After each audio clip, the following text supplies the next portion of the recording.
Adriana and I work here at Studio 300 within Fountaindale Library. Today we're talking holiday portrait tips, and we're going to go through some of the things that you can do to bring some holiday magic to your images.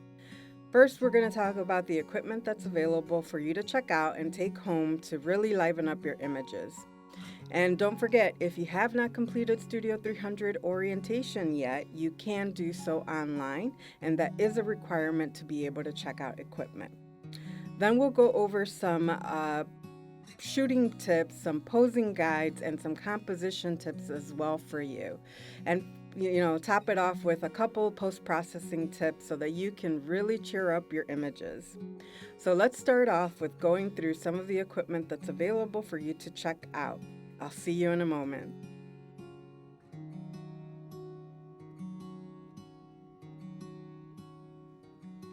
Let's go ahead and take a tour of the equipment. Here we have a Canon T6. We also have T7s, T5Is, and T4Is available.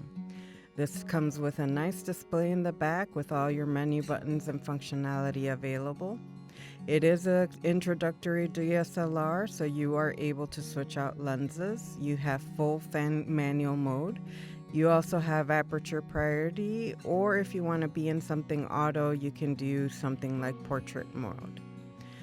This is a great camera to get started. It comes with a pop-up flash, though we do have other flashes available. Of course, you're going to need a nice lens with you. This Tamron lens is a 28 to 75 millimeter focal range. It stops down to aperture 2.8 throughout the full focal range, so that will give you a lot of light and some really soft out of focus backgrounds. It is a great lens and I love using it for portraiture. We also have the Sigma 18mm to 200mm focal range. It has an aperture of 3.5 at 18mm and then a minimum aperture of 6.3 at the full zoom range of 200. We have some great lighting options available for you, including this LED array light from Draycast. It is mounted via a cold shoe, and you can actually pop this on top of your camera or on a light stand. It has two separate arrays, one warm, one cool. They are fully dimmable lights. You can dim them down to about 10% before they pop off. They are battery operated, so as you can see, we have a battery there in the back. And the dimmers as well, they do get pretty bright. You will get two batteries with this kit, and it is great for your lighting needs. Of course, no photographer is complete without a flash, and we do have flashes available both for our Nikon and Canon systems. This is a nice flash that comes with an electronic hot shoe, which you can mount on your camera or mount on a light stand as well. It is great to give you some extra light and also small enough that you can port around in your bag. Flashes are really great, but they do give you very harsh lighting. So one thing I recommend is maybe checking out this Rapid Box from Westcott. It'll bounce your light around and it will diffuse it with the diffusing panel in the front. The flash mounts via a bracket in the back. As you can see, it has this little section for you to enter your flash in the back. The bracket then attaches to a light stand or boom pole, whichever you prefer, and then you will get some beautiful soft lighting. For a full list of our equipment, visit fountaindale.org, go to Learning and Tech, and down to Studio 300. There you will find a tab that you can click on, and this will give you a full list of our equipment, including our photography and lighting equipment that is available. If you have not taken orientation, make sure to visit our main webpage and go down to the bottom to take the virtual orientation.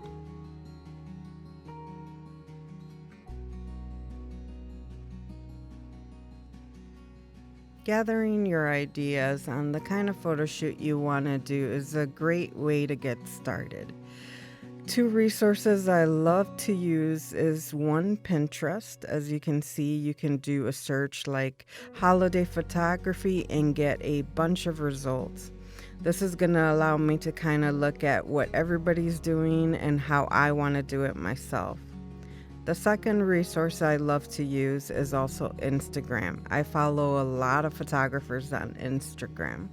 So here I did a holiday search, and again, I'm just looking at what people are doing, kind of getting ideas. How do I want to pose my people? What kind of images do I want to do? Posed, candid? Do I want to do backdrops, or do I just want to use the natural environment around me?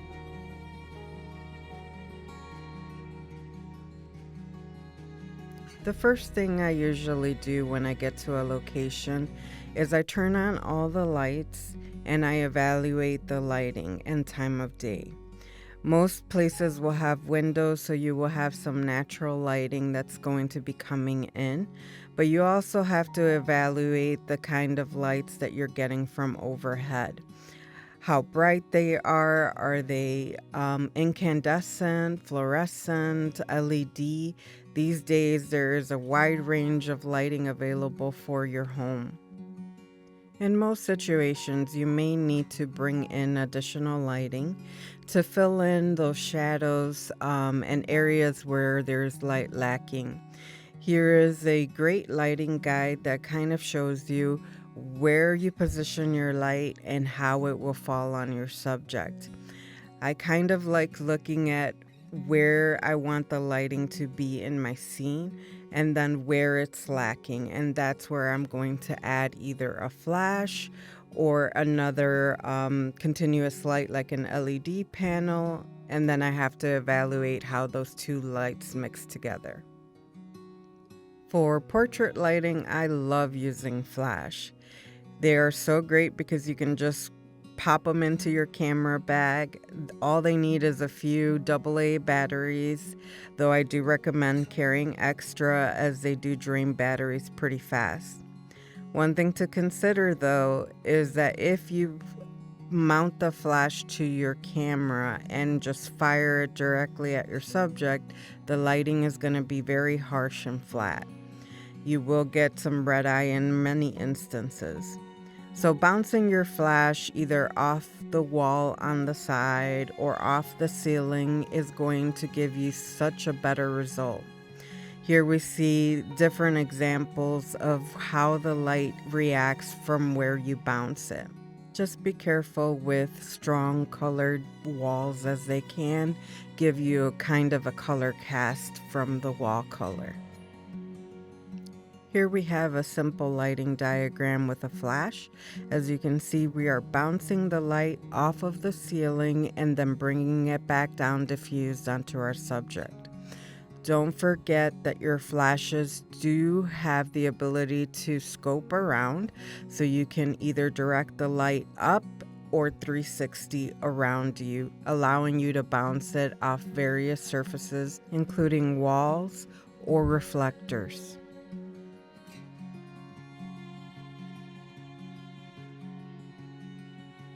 Cameras come in a wide range of models, and each model is going to come with its own set of shooting modes. Always refer to your manual to see what shooting modes your camera can do. I would recommend that if you're not ready for going full manual, you can begin with something automatic like portrait mode. That is going to try to give you the most soft backgrounds that it can. It is going to be dependent upon the lens you have attached to the camera. Once you've played around in the auto fields, you may want to get out of auto, and a great way to do that is to start with aperture priority. This is where you're going to set an aperture, and the camera is going to calculate the shutter speed and ISO for you. Once you have gained experience with aperture mode, I would definitely recommend getting into the full manual mode. This is going to give you full control over everything: your ISO, your aperture, and your shutter speed. One thing I recommend is to get very familiar with learning how your camera focuses. Each camera comes with various focus points that by default are set to automatic. Once you press that shutter button, the camera is going to evaluate the scene and pick points that it wants to focus on. Majority of the time, it's going to be the right area, but there will be times where it will focus on something completely different. Cameras are looking for high points of contrast between brights and darks, and that's where it's going to target your focus. At the back of most DSLR cameras, you will see a button that looks like this, called the AF Point Selection button. When you go ahead and press down that button, it is going to pop up a menu that will show you the points that are available on your camera.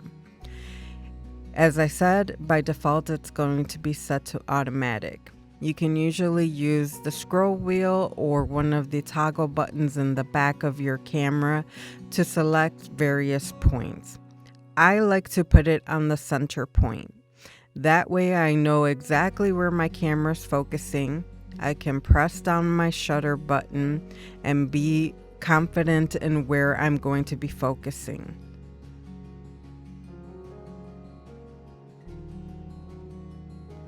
For holiday portraits, of course, the most important element is going to be the people that you're photographing.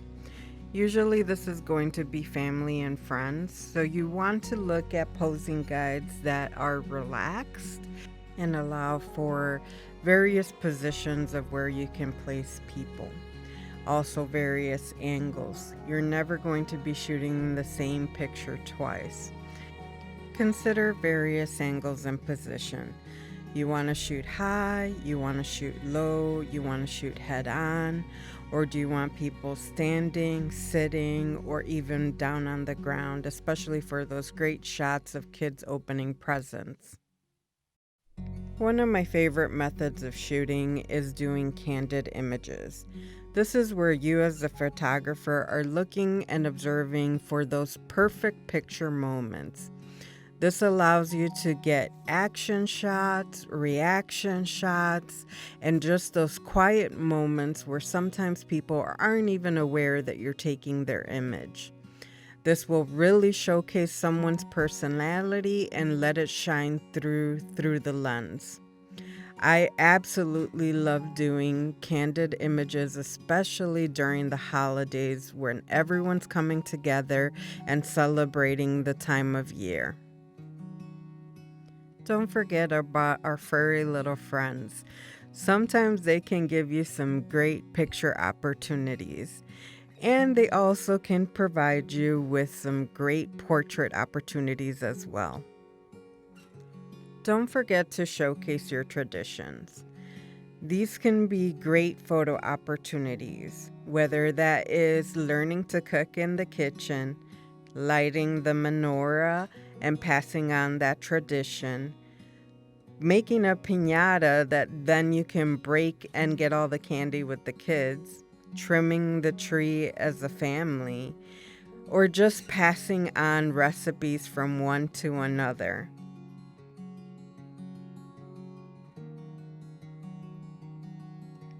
If you don't have something like Photoshop at home, you can definitely take advantage of something like PhotoPad. This is a free software that you can download online, and it gets the job done. You can make changes to brightness, exposure, contrast. You can add filters. You can make minor adjustments or major adjustments with this app. My tips for you is to not get hung up on doing too many things to your images. Overprocessing can really damage your image or just make it look out of place. Just consider making the actual adjustments that you need, maybe adding a little bit of warmth, doing a little bit of color correction, and just making sure your image is overall exposed correctly. You can then share these final images online through social media or email, or even send them to print. We hope that you've enjoyed this program and that you have a wonderful holiday season.